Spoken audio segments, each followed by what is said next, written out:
थाखोमानानै बबाव गनो नों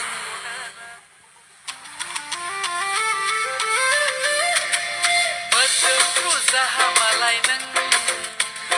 थाखोमानानै बबाव गनो नों गोजां बोथोरनि माइ बारिनि एन्जर रामजथा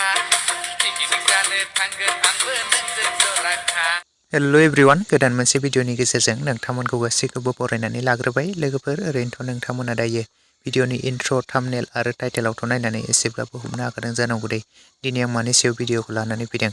लोगोफोर दायो आं नोंथांमोननि सेराव लानानै फैदों मोनसे गोदानै थाजिम नार्जारी बिथांनि मेथाइ रोजाबनायाव मोनसे गोदानै फैनो गोनां मिउजिक भिडिअनि सायाव सुंद' आपडेट लानानै फैदों नोंथांमोना बे मिउजिक भिडिअनि सायाव आबुङै मिथिनो थाखाय भिडिअखौ फार्स्टनिफ्राय लानानै जोबजासे नायलांदो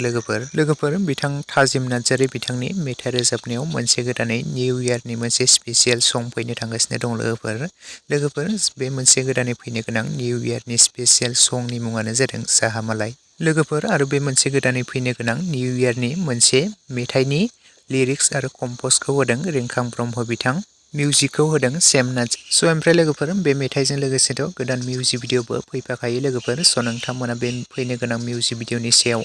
आबुङै मिथियोब्ला आं नोंथांमोननि सेराव फिन आपडेटनि गेजेरजों नोंथांमोननो फोरमायनानै होनो नाजाबावगोन स' नोंथांमोना बे फैनो गोनां निउ इयारनि मोनसे स्पेसियेल संखौ नोंथांमोना बयबो खोनासंनो थाखाय रेडि जानानै थादो आरो थाबैनो बेनि मेथाइखौ खोनासंनो मोनगोन स' लोगोफोर नोंथांमोना बयबो नायनो थाखाय बे मिउजिक भिडिअखौ नेनानै थाथ'लायदो लोगोफोर आरो खोनासंनो थाखाय बयबो बे मेथाइखौ रेडि जानानै थाखादो